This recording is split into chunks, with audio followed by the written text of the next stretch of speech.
Pues el Dorado está sin encontrar. La tumba de Cortés es fácil de encontrar, está muy cerca del Zócalo, está en el Hospital de Jesús, fundado por él hace ya 500 años, pero es bastante inaccesible. Es una pequeña lápida que hay en el altar mayor de la iglesia, a la izquierda, y de hecho yo estuve hace 15 días, es la tercera vez que he ido a verla, y cada vez está más inaccesible. Es un sitio, yo no diría proscrito, pero muy apartado, digamos, de la ruta clásica de un turista que vaya a Ciudad de México. Sí, pues no siempre ha sido así. La tumba de Cortés fue un lugar monumental y muy distinguido hasta el borde del inicio del proceso de emancipación de México.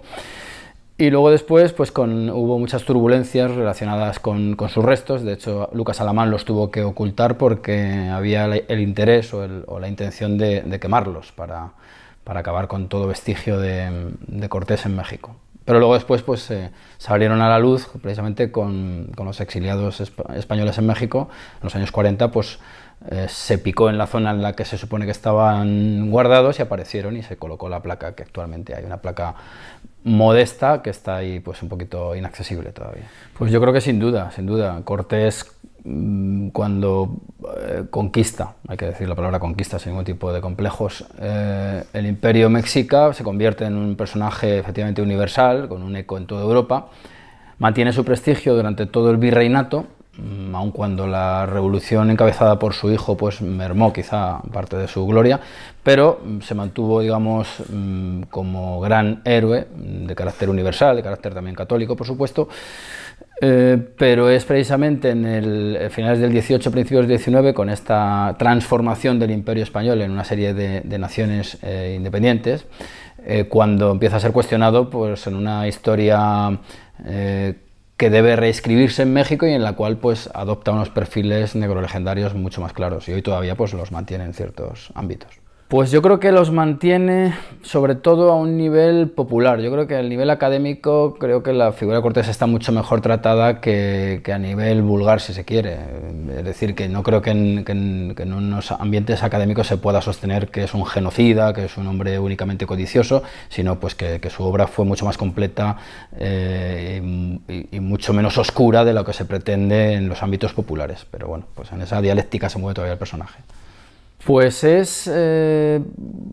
yo creo que la conquista de México, o del Imperio Mexica, por ser más precisos, solamente fue posible por sus habilidades diplomáticas. Es decir, que con la tropa que él lleva, que desembarca en lo que llegaría a ser Veracruz, hubiera sido imposible llegar a capturar a Moctezuma. Lo que Cortés detecta con gran habilidad es las contradicciones y la estratificación de aquellas sociedades, las relaciones de sometimiento que hay entre ellas, y eso permite ir liberando pueblos que se van incorporando a su tropa inicial de españoles y que son los que conforman el músculo, digamos, de su acción bélica, que le permite acabar pues, con la dominación mexica. O sea, que yo creo que las habilidades, sin negar que las tiene bélicas, las habilidades diplomáticas son importantísimas en este caso.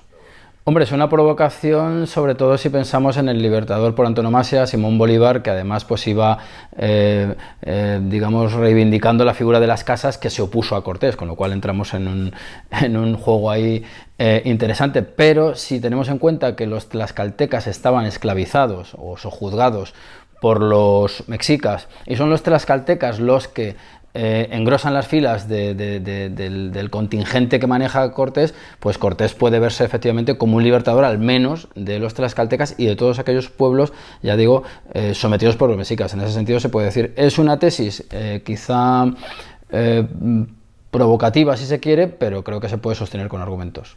No, Cortés lo que encuentra, pues desde luego lo que Cortés no encuentra es el indio en abstracto, en una especie, como bien dices, de Arcadia feliz, en la cual pues, se dedicaban únicamente a disfrutar de la naturaleza. Él lo que encuentra son unas condiciones de esclavitud, de antropofagia, de sometimiento, de tributos de sangre a los dioses, de sacrificios humanos. Eso es lo que encuentra Cortés. Lo que encuentra Cortés es lo que en antropología clásica se llama estado de barbarie, y bueno, pues Cortés llega por supuesto, con la perspectiva de un hombre de su tiempo, un español que está sujeto a la obediencia al emperador, que es católico, por supuesto, supuesto, y llega con esa perspectiva del mundo y la trata de implantar en ese contexto que ya decimos que es muy complejo y que en absoluto es pues una especie de Arcadia feliz en la cual había un cuerno de la abundancia del cual se mantenían todos, es todo lo contrario.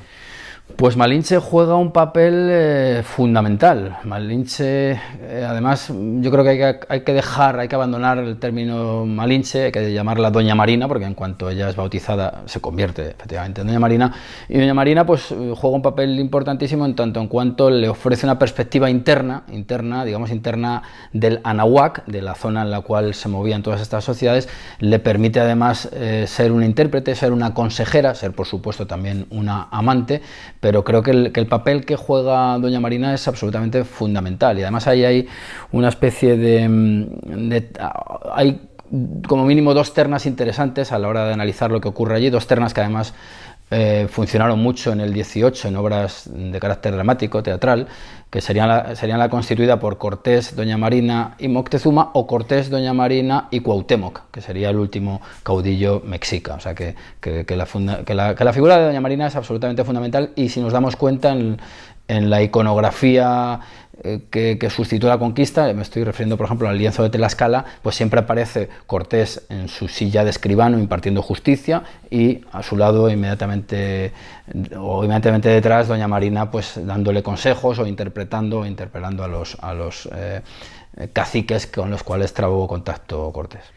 Pues Cortés nace o se hace. Yo creo que Cortés, por supuesto, tiene unos atributos personales muy sobresalientes. Es un hombre hábil, muy astuto, muy perspicaz. Viene además pues acompañado de una formación bastante importante. Él estuvo en ambientes universitarios, no está claro hasta qué punto lo desarrolló, pero sí que luego manejó muy bien ciertos latinajos, ciertas sentencias. Sí que era un hombre muy preocupado por atenerse, digamos, a la legalidad vigente, aun cuando él la utilizara con ciertas habilidades o cierta picaresca en su momento. Eso por un lado. Cuando él está en Cuba, llegando a ser alcalde de Santiago, él ya es un hombre rico, es decir, que es un hombre que había triunfado en todos los aspectos comerciales y en cierto modo políticos del momento, pero donde a mi juicio se construye el héroe es en las playas de Veracruz, cuando un conjunto, había dos conjuntos ahí, los descontentos que querían avanzar hacia el interior de la tierra, los descontentos con Diego Velázquez, el gobernador de Cuba, y la facción velazquista. Yo creo que la facción de descontentos, con los Alvarado y demás, son los que construyen en gran medida al héroe, es decir, le revisten de atributos políticos y de justicia. Él se convierte en justicia mayor y en capitán de esa tropa, y es ahí donde yo creo que Cortés se construye como una especie de polígono de fuerzas cuyos vectores serían los intereses de otras personas o de otros grupos que lo acompañaban. Vidas paralelas han establecido con muchos personajes históricos. Con el que más se ha comparado a Cortés es con Julio César, por motivos además casi inmediatos. Cortés escribió las cartas de relación y Julio César había escrito la Guerra de las Galias, hablando de su acción en todo ese territorio. Cortés, por supuesto, en esos documentos que va enviando al emperador, pues se ocupa de describir todo lo que va haciendo. En ese sentido hay un paralelismo claro. Pero si nos fijamos en un asunto interesante, como es el hecho de que Julio César se miraba en el espejo de Alejandro Magno, creo que se puede comparar perfectamente a Cortés con Alejandro Magno. Y no es que yo lo crea, es que durante la historia se le comparó. Sería una especie de segundo Alejandro o un nuevo Alejandro, que en ese sentido, pues desde la perspectiva española,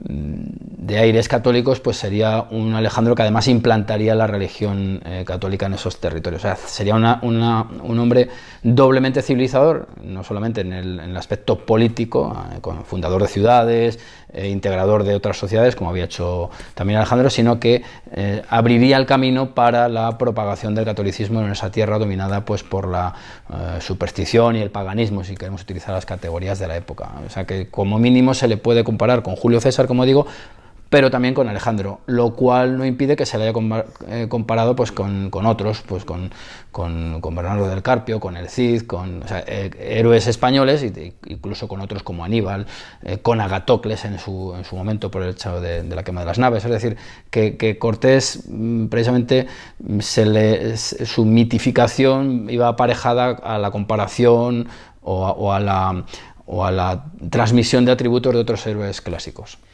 Pues a mí sí, a mí me parece que el indigenismo, digamos que es el cauce por el cual se mantiene o se desarrolla todavía o mantiene su vigencia la leyenda negra, ¿eh? Aunque cierto es que es un cauce muy antiguo. Desde el principio, pues con las casas, que es uno de los alimentadores o de los que provee a los impresores holandeses de materia para ir confeccionando la leyenda negra, pues está ahí desde el principio. El indigenismo sigue funcionando a pleno pulmón, lo cual nos sitúa ante la realidad evidente de que el indígena no fue exterminado, con lo cual ya negaríamos uno de los argumentos negrolegendarios por antonomasia, el genocidio. No hubo tal genocidio, lo que hubo es un mestizaje, y Cortés fue un impulsor del mismo, pues por el hecho de que propició matrimonios de españoles con indias, y él mismo pues tuvo hijos mestizos. El hijo que tuvo con doña Marina, además, se le otorgó el hábito de Santiago. O sea, no fue en absoluto un marginado, ni muchísimo menos, y estuvo además en Europa. Yo creo que el indigenismo, desde luego, es el cauce, si lo vemos no solamente en su dimensión americana, sino incluso española. ¿Qué son los movimientos catalanistas y vascos, independentistas me refiero, sino una suerte de indigenismos a la española, buscando unas esencias previas a esa especie de superestructura, si lo catalogan ellos, que habría sido la propia existencia de la nación española, y no digamos el imperio. Lo que pasa es que, claro, el problema que tienen estas visiones negrolegendarias es que su encaje con la realidad y los hechos históricos es complejo, porque ¿quiénes sino catalanes, vascos y castellanos y andaluces fueron los que fueron construyendo toda aquella realidad llamada Imperio Español? En fin, es imposible desligarlos de ese proceso histórico de siglos, y que además, como tú decías, ha configurado al propio México. México tiene mucho más del virreinato de Nueva España que de la situación previa. O sea, México, desde luego, lo que no es una especie de transformación de una realidad constituida por tlaxcaltecas, chichimecas, mexicas. Es otra cosa, y esa otra cosa pues no es exactamente el virreinato, pero sí está más emparentado con el virreinato que con lo que anteriormente existía. Y en ese sentido, pues pienso que Cortés es el que desbroza y empieza a abrir los cimientos de lo que luego se constituiría como el México actual. Desde nuestra perspectiva, además, combatimos la idea de la decadencia del imperio. Lo que entendemos es que hay una transformación que daría realización a los planes iniciales, cuando en la controversia de Valladolid se plantea qué hacer con la conquista, continuar o paralizarla. Y a la conclusión a la que se llega es que, y eso son tesis de Sepúlveda y en fin, de los escolásticos de la época, a lo que se llega es a lo siguiente, abreviando muchísimo. Estas sociedades están en una especie de minoría de edad, elevémoslas y luego podrán pues, manejarse de una forma más o menos autónoma. En realidad eso también es lo que ocurrió, y pienso que esta versión, que no es en absoluto la búsqueda de edulcorar lo que ha ocurrido, nos permite alejarnos pues, precisamente de esa visión oscura que nos paraliza y que crea barreras internas entre pues, naciones hermanas, y producto de aquella transformación serían tanto los Estados Unidos mexicanos como la España actual.